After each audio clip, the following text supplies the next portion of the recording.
Fala galera do canal Ciro Corsa, galera engajada aí no PND, Projeto Nacional de Desenvolvimento. Se não for inscrito nesse canal, inscreva-se, deixa o like nesse vídeo, galera. No programa de hoje vamos conversar com Ciro Gomes, ex-ministro, ex-governador, que está aqui conosco e vai conversar um pouquinho a respeito do seu novo livro recém-lançado, Projeto Nacional, O Dever da Esperança. Vamos falar sobre Petrobras, governo Bolsonaro e também as expectativas em relação à possibilidade ou não de união das oposições nas próximas eleições. Seja bem-vindo, Ciro Gomes, ao nosso programa Espaço Cidadão. Obrigado, Robson. Um forte abraço a você. Obrigado pela oportunidade que me dá de falar a toda a sua imensa legião de fãs, entre os quais eu me incluo. Muito obrigado pelo fã. Ô, Ciro, uma pergunta inicial que é importante a gente fazer, né, quando a gente pensa, inclusive até no título do livro, né, que é Projeto Nacional, O Dever da Esperança. Esperança em quê? Veja, nesse livro eu faço uma descrição do quadro brasileiro e mostro que o quadro brasileiro é seguramente o mais grave da história nacional. Nós, antes da pandemia, e tudo isso se agravou profundamente, nós tínhamos 110 milhões de brasileiros ganhando R$ 413 por cabeça por mês, em média. O que, para fazer frente ao custo de vida, ao custo do transporte, a comunicação, a comida, o aluguel, vai demonstrando claramente o tamanho, não é? Enquanto isso, na outra ponta, apenas 5 brasileiros, os dedos de uma mão, acumulam a renda equivalente a tudo que esses 110 milhões de brasileiros possuem. É a pior distribuição de renda e a mais selvagem concentração de renda de todas as economias organizadas do mundo. Isso, na vida prática, se traduz numa vida muito difícil para o nosso povo. Não, 50 mil homicídios no país, 20 mil pessoas foram assassinadas pelas polícias brasileiras. Não é? Você tem 60% de cada 100 garotos no ensino médio, 60% vão embora antes de terminar, não conseguem adquirir o preparo para o enfrentamento do mercado de trabalho cada vez mais a risco. Enfim, todos os números brasileiros apontam para a pior crise da história. Mas isso nem sempre foi assim. Eu mostro no livro que entre 1930 e 1980, o Brasil é o país que mais cresceu no mundo capitalista. No século XX, do ano 900 ao ano 2000, nós multiplicamos por 100 a riqueza nacional. E quando você cresce nesse nível tão sofisticado, é possível você melhorar a condição de vida de todo mundo. É evidente que deixamos muito a desejar. Eu digo no livro, por exemplo, que o país que mais cresceu no mundo ignorou a ignorância. Não é? Nós concentramos renda, não fizemos as infraestruturas, não educamos de forma qualificada o nosso povo como o nosso povo merece, enfim. Mas o fato é que, crescendo, o país tem de onde tirar a riqueza para ser distribuída. E o problema é que, de 1980 para cá, o país parou de crescer. Parou de crescer com diversos regimes, a decadência do regime militar, o Collor se desmoralizou, o PSDB nunca mais ganhou eleição nacional, a experiência do PT acaba com Lula na cadeia e a Dilma impedida. Não é? E aí você tem claramente que o problema estrutural brasileiro está desafiando a nossa inteligência a entender por que o país que mais crescia no mundo, de repente para de crescer e passa a viver a vida, não é, mais dura que uma nação com as nossas características poderia viver. Aí eu pergunto, se o céu...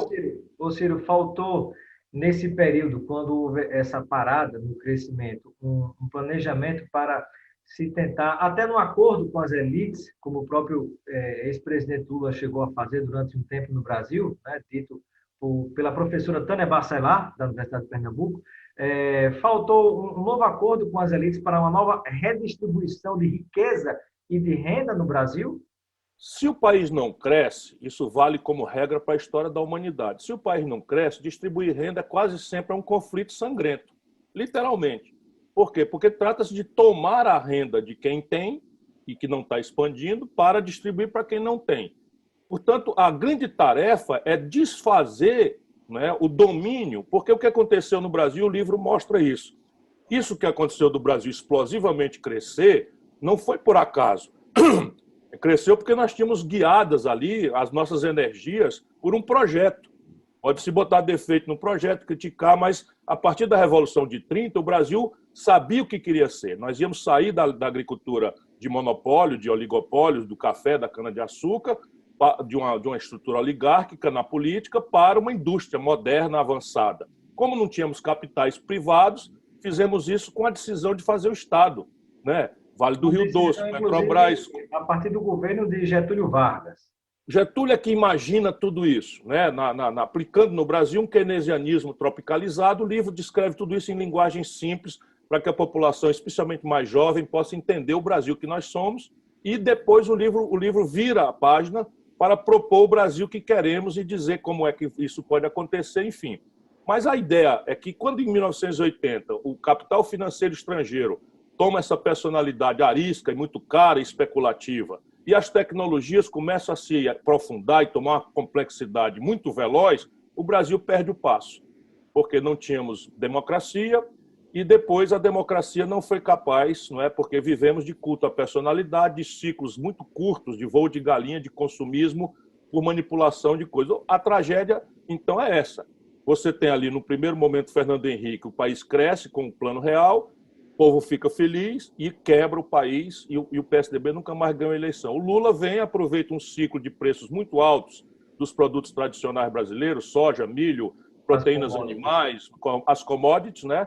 E aí expande o consumo, a população fica feliz, dá 2 eleições e mais 2 com a Dilma, que o Lula escolhe sem ter ela nenhuma experiência, e quando os preços caem lá no fora por conta da crise de 2008, o Brasil tem uma fratura exposta e a população que estava melhorando de vida se sente enganada, porque mais de 40 milhões de pessoas desceram de classe ainda no governo Dilma, desconstituindo-se o projeto do PT. E essa é a tragédia que nós estamos vivenciando hoje. Por que desceram, né, nessa escada novamente, de acordo com a sua avaliação, Ciro? A expansão do consumo não olhou para o lado da produção. Então, quando o Brasil expande o consumo e a produção está caindo, está definhando, os números são terríveis. O Brasil é o país que mais destrói a indústria na história do capitalismo mundial.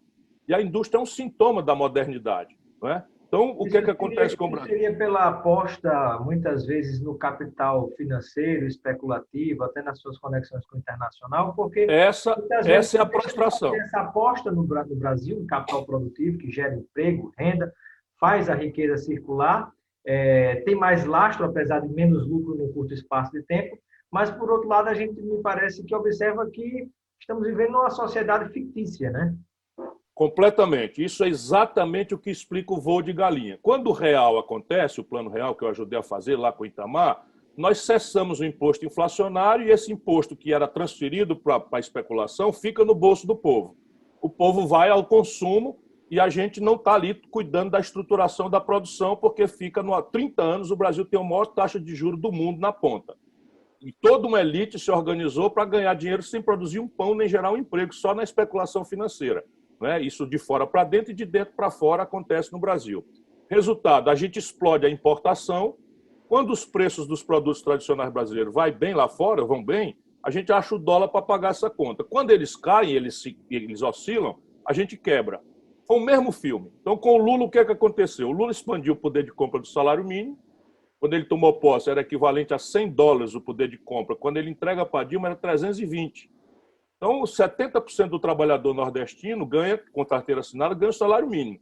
Se você ganhava o equivalente para comprar a $100 e agora passa a ganhar 320, a sensação que você melhorou de vida é muito grande. Então, as pessoas ampliaram o consumo. São essas 40 milhões de pessoas. O crédito era 15% do PIB, passou a 55% do PIB. Explodiu o consumo, né? E depois o próprio crédito dirigido, Pronaf, crédito para agricultura familiar, o FNE, que no Nordeste estava congelado, tudo isso expandiu o crédito, foi tudo isso para o consumo. Resultado, a plataforma trouxe 40 milhões de brasileiros das classes mais pobres para o consumo das classes C e da classe B até. Né? As pessoas puderam comprar em prestações de passagem de avião, etc. O que acontece na sequência? A Dilma faz o salário mínimo em equivalência ao poder de compra cair de $320 para algo ao redor de 200. Ainda é muito melhor do que era antes, com a Dilma, mas cai quase um terço do valor de compra. O crédito vira inadimplência, porque a população que pegou 4% de desemprego quando a Dilma tomou posse vira 14%. E a inadimplência explodiu e 70 milhões de brasileiros estão com o nome sujo no SPC. E aí são pessoas que achavam que iam ser coisas, que votaram do nosso lado a vida inteira e, de repente, no dia seguinte da eleição, se sentem enganados. bota em cima disso a notícia da roubalheira generalizada em tempo nobre da televisão, a novela, Sérgio Moro, essas manipulações todas da elite brasileira, deu-se a tempestade perfeita em que uma crise econômica e social vira uma crise política e o povo vai votar com ódio. E o cara que mais duramente representou essa crítica rasa, superficial, moralista, sendo um pilantra como o Bolsonaro, foi ele, Bolsonaro. E aí a pergunta que nós fazemos, diante de tudo isso, né, o brasileiro parece que deixou de ter, de certo modo, esperança. Né? Tinha muitas expectativas, enxergava um futuro mais longo, mais próspero. E aí eu lhe pergunto, né, de quem a mensagem do seu livro faz com que a gente imagine ter esperança, e esperança em quê? Ora, da história e da nossa base física e humana. Da história. Por que um país, o céu abençoado pelo Cruzeiro do Sul é o mesmo? Né? Um chão pródigo em generosas riquezas. Petróleo, que é a riqueza moderna, o Brasil tem a não saber quanto temos ainda. O pré-sal já tem estimados 20 trilhões de reais de riquezas nacionais. Essa é a razão por trás do golpe. Uma das razões por trás do golpe é o estrangeiro querendo, e com apoio do Bolsonaro e desses militares de pijama que estão no gabinete dele, é entregar o Brasil ao estrangeiro. Né? Então você tem petróleo. E aí, Ciro, me parece que nós temos uma coincidência muito interessante. Né? Quando me parece que a ex-presidente Dilma se recusou a entregar os fatiamentos da Petrobras para alguns setores do mercado, né? Dividir, privatizar, vender, ela caiu. No momento de maior dificuldade pelo qual o atual presidente Bolsonaro vem passando, coincidência ou não, me parece que as coisas começam a acalmar, traz o Centrão para dentro, e a notícia que nós temos mais recente é que começa a esquartejar ainda mais a Petrobras para lhe vender os seus pedaços, como se a gente tivesse uma verdadeira liquidação, tentando se entregar nosso patrimônio a qualquer preço. É coincidência, Ciro? Não, Robson, não tenha ninguém a menor dúvida de que por trás da luta política que derrubou a Dilma, embora tenha sido um governo desastrado, ela não cometeu nenhum crime de responsabilidade, não é? A Dilma fez um governo desastrado, eu mostrei aqui alguns números, mas eu posso mostrar muitos outros. Foi um governo absolutamente trágico e perdeu a base popular por isto. Quando ela perde a base popular, então a elite estrangeira e os brasileiros vendidos aos estrangeiros se movimentaram por 3 razões. O sindicato dos bandidos da política queriam pôr um fim na Lava Jato, como estão conseguindo. Né?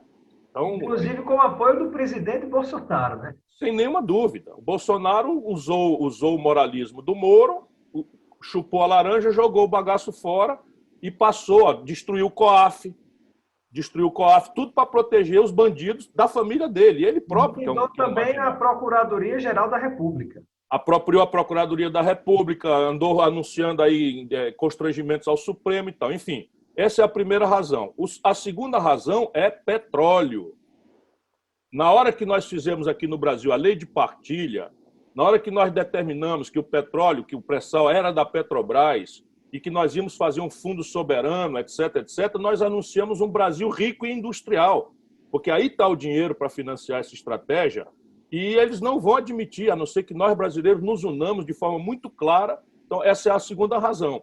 E a terceira razão é apropriar o orçamento público para jogar todo o excedente em cima do rentismo, que é a associação capital estrangeiro, sistema financeiro nacional. Veja, teto de gastos. Se você quisesse fazer austeridade, o teto de gasto era para tudo. Mas no Brasil, e só no Brasil, em nenhum lugar do mundo, eles fizeram uma emenda na Constituição proibindo a expansão por 20 anos do gasto com educação, saúde, segurança e infraestrutura, mas deixando livre a explosão de gasto com juro para banco. Só tem isso no Brasil, em canto nenhum do mundo tem isso. Então, esses 3 interesses se reuniram e eles estão ganhando a parada. Por isso que nós precisamos esclarecer. Uma coisa importante, Ciro, nesse terceiro aspecto, é que muitos se argumentam, os defensores do próprio presidente da República, que os juros no Brasil nunca foram tão baixos, que a taxa Selic está quase no chão. Mas, na verdade, na prática, para o povo mesmo tomar empréstimo, ou para as micro e pequenas empresas que irrigam, de fato, a economia do país, a realidade não é bem essa. Mas para a vergonha do lulopetismo, é fato que a taxa Selic, que é a taxa básica que o governo paga, está no menor valor da história. São várias razões, mas a principal razão é que nós estamos com um processo de estagnação econômica em que há uma deflação no Brasil. Por regra, salvo alguns preços de alimentos e de preços Ou seja, indexados a câmbio, quando nós usamos a linguagem popular, é na beira de uma recessão, por isso o juro cai. Não por uma mais do que uma recessão, nós estamos numa depressão econômica trágica, sem precedentes. O Brasil deve cair a economia esse ano o dobro da média mundial. O que quer dizer que não é só a pandemia, mas é um erro grave de manejo econômico que o Bolsonaro faz. Mas, de qualquer forma, você tem toda a razão. Como nós permitimos, ao longo dos últimos 20 anos, concentrar em 5 bancos apenas 80% de todas as transações financeiras, funciona uma espécie de cartel. Eles jantam em São Paulo e quem quiser tomar dinheiro emprestado tem que tomar dinheiro a 40% de juros ao ano para descontar uma duplicata. Se for para o cheque especial, está em 280%. Se for para o cartão de crédito, está em 400% ao ano. Não tem nada nem por um décimo parecido no mundo. Isso é um país assaltado, o Brasil, né? E agora inventaram um negócio que não sai nem sequer nos jornais, chama Operação Compromissada. Só para o microempresário que está aí com a dificuldade, humilhado, que não recebeu dinheiro, 24 horas depois que foi decretado pelo Senado, Congresso Nacional, a emergência da pandemia, 24 horas depois, o Banco Central tirou do seu caixa R$ 1 trilhão e entregou para os bancos no pretexto de que com essa montanha de dinheiro eles iam aumentar o crédito e reduzir o juro. E isso não aconteceu. Simplesmente 80% da demanda por crédito não foi atendida. Aí você diz assim, mas cadê essa montanha de dinheiro? Pois bem, no fim da tarde, essa montanha de dinheiro que está no caixa dos bancos, eles emprestam para o governo um negócio que eles inventaram no Brasil chamado Operação Compromissada, por 24 horas. Estão ganhando dinheiro em cima do dinheiro que o governo, dinheiro do povo brasileiro, de graça, botaram. Aí, quando vai ver, o comércio está quebrando, a indústria quebrando, a agricultura que exporta está se aguentando. Mais mas a agricultura... uma vez, numa crise extraordinária que vivemos... Eles ganhando dinheiro. Têm lucros bilionários, né? Exorbitantes e não pagam imposto. E não pagam imposto, é. Quando se pensa na questão dos lucros e dividendos, na verdade, esse imposto não volta nem praticamente... Eu, quando fui ministro da Fazenda do Itamar, cobrei.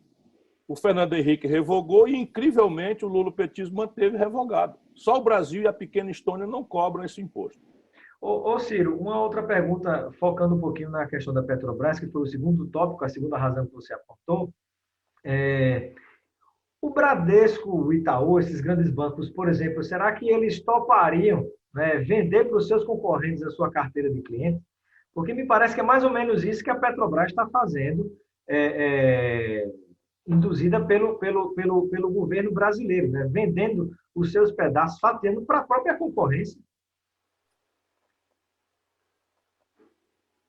O que está acontecendo? O Supremo Tribunal Federal, e o velho Rui Barbosa dizia que o judiciário é o poder que mais tem faltado à República, tomou uma decisão incrível.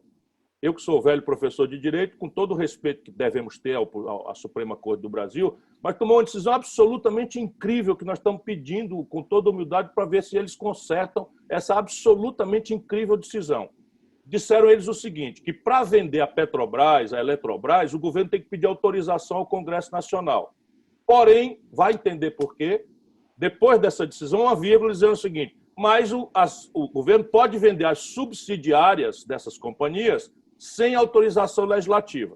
Só que quem organiza a subsidiária é o Conselho de Administração dessas companhias, sem consulta ao Congresso. Então, o que estão fazendo os canalhas que nos governam? Pegaram a Petrobras, que é uma empresa integrada do poço ao posto, e estão fatiando, esquartejando e vendendo aos pedaços em negociatas absolutamente bandidas. Já aconteceram algumas. Por exemplo, a TAG é uma empresa de tubos que leva gás e que leva óleo, etc, etc.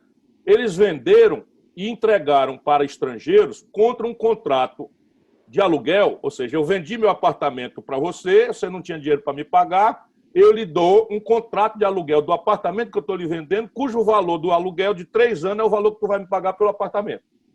Fizeram isso com a TAG. Pegaram a BR Distribuidora. Né? Entregaram mesmo. Pegaram a BR Distribuidora e venderam para um pool de bancos brasileiros que não tem nada a ver com petróleo, nunca entenderam de posto de gasolina, nem coisa nenhuma, sem nenhuma licitação.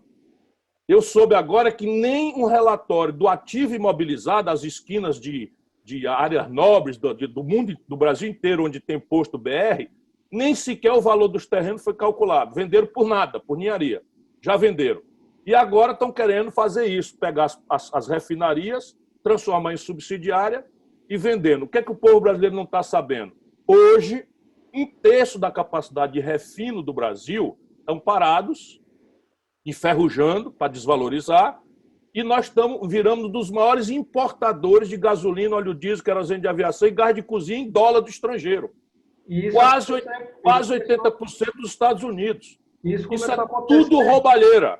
Isso começou a acontecer, inclusive, já no governo Temer, né? Quando, ainda com o Dilma, a gente refinava em torno de 90% do petróleo bruto extraído no Brasil. De lá passou-se a diminuir, pelo menos até começo desse ano, me parece que estava em torno de 70%. Aí a gente comprando petróleo fora, a gasolina fora, né? Manda o petróleo para fora, compra de volta, pagando mais caro em dólar, sujeito tanto o petróleo quanto o dólar a variações que a gente não tem controle. Que antes a gente era price maker, passamos a ser o price taker, né? Você toma o preço que os outros dizem, a gente não sabe mais de nada. E você lembrou bem, em dólar. Quando o Bolsonaro assumiu, estava 3,70, hoje está 5,60. E aí um caminhoneiro fica apoiando o Bolsonaro. Esse é o Brasil. Ô Ciro, e ainda dentro disso, duas perguntas que ele faz sobre esse assunto da Petrobras, já pertinho de concluir. Não existe nenhuma possibilidade, ou existe alguma possibilidade, de se responsabilizar o presidente da Petrobras, o próprio conselho diretor da Petrobras, por esse prejuízo à nação? Olha, eu um dia, se tiver a honra e o privilégio de servir essa grande nação como presidente, não só vou buscar responsabilizar todos esses canalhas que estão entregando o Brasil ao interesse estrangeiro, como vou desfazer esses negócios com as devidas indenizações, mas eu quero anunciar, por lealdade, que todas essas negociatas serão revistas, como eu tinha anunciado lá atrás, que desfaria o negócio da Embraer. Não é por nada, não. É porque país sério do mundo nenhum entrega a sua estrutura de petróleo ao interesse estrangeiro.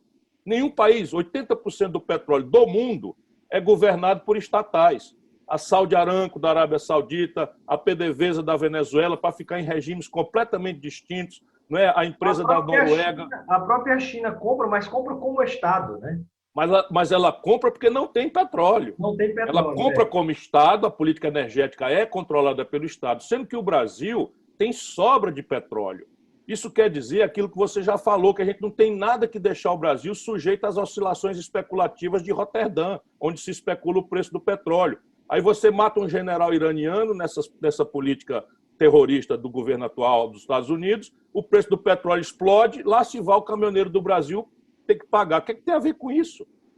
Qual é a razão da Petrobras? É que a gente deve cobrar o custo de produção nosso, mais um lucro razoável e acabou. Pouco importa o que acontece lá fora. Essa é a vantagem estratégica pela qual se criou a Petrobras, e numa época em que os estrangeiros diziam que o Brasil não tinha petróleo. Tanto os soviéticos quanto os norte-americanos tinham um relatório dizendo que não tinha petróleo no Brasil, quando eles estavam sabendo que tinha e queriam guardar como reserva de valor para o futuro.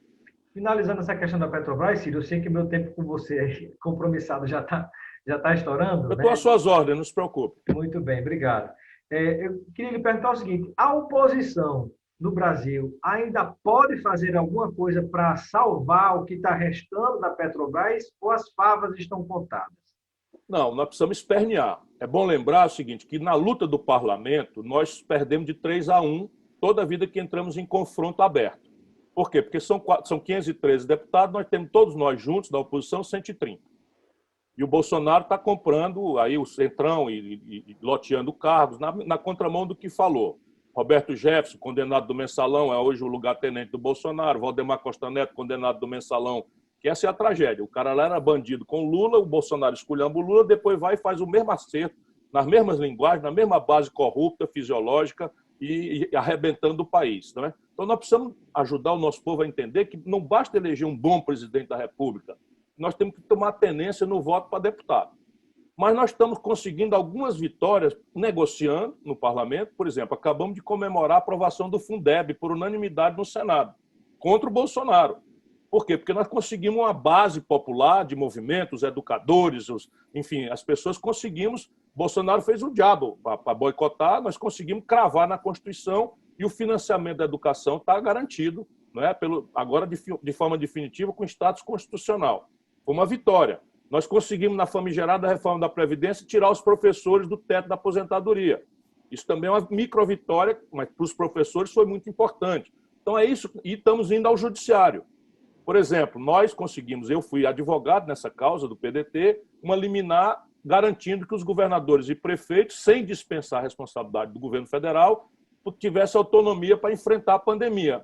Se nós não tivéssemos conseguido isso, o Bolsonaro tinha simplesmente proibido o isolamento social e o Brasil estaria talvez com 1 milhão de mortos, pelas perspectivas dos sanitaristas que nós consultamos na época e agora, né? Estamos aí com 115 mil mortos, que podia ser muito menos, como o resto da América do Sul tem menos da metade das mortes do Brasil, pelo desastre com que o governo Bolsonaro, 3 ministros trocados, né, e bota um ministro general sem nenhuma experiência em saúde pública, que ocupa 23 cargos técnicos do Ministério da Saúde e fica prescrevendo remédio como um charlatão despreparado, sem saber o que é um remédio sem retaguarda científica. Ciro, nesse seu livro, finalizando aqui nossa entrevista, você fala das nossas raízes, dos nossos principais problemas na nação brasileira, e de fato a gente não pode avançar sem conhecer a história, sem ter a consciência do presente. E você também aponta algumas pistas, né, que seriam nossas saídas para a situação do Brasil que a gente enfrenta hoje, para a gente voltar a sonhar e voltar a crescer com sustentabilidade. Você poderia compartilhar alguma dessas pistas com o nosso telespectador e com o internauta? Primeiro, recuperar a ideia de projeto. Porque o Brasil hoje, ninguém sabe para onde está indo em nada, em nenhum assunto. Qualquer um que você diga, ciência e tecnologia, que ou você tem, ou não é mais uma nação independente. Porque nós dependemos da inteligência dos outros para os remédios que nós tomamos. Nós dependemos da inteligência dos outros por meio de diagnóstico médico. Você imagina, não é? 80% do valor de um carro produzido no Brasil vem do estrangeiro. Não é? Todos os nossos celulares, a nossa internet pela qual nós estamos conversando, tudo isso estrangeiro. Fibra ótica do estrangeiro, bem de capital do estrangeiro. No dia que o estrangeiro fechar a torneirinha de qualquer setor desse, a gente fica sem remédio. Só para você ter uma ideia de onde é que nós fomos criminosamente. Inclusive a comunicação, que é um setor estratégico. A comunicação militar. Cada vez mais na mão dos estrangeiros.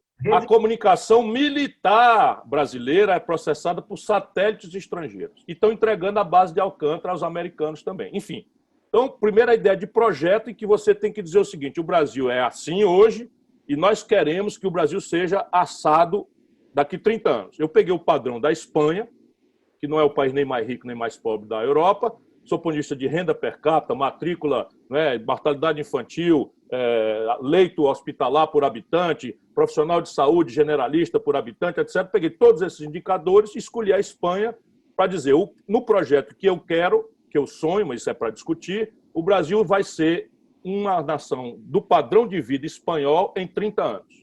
Isso é completamente modesto, humilde e é perfeitamente praticável.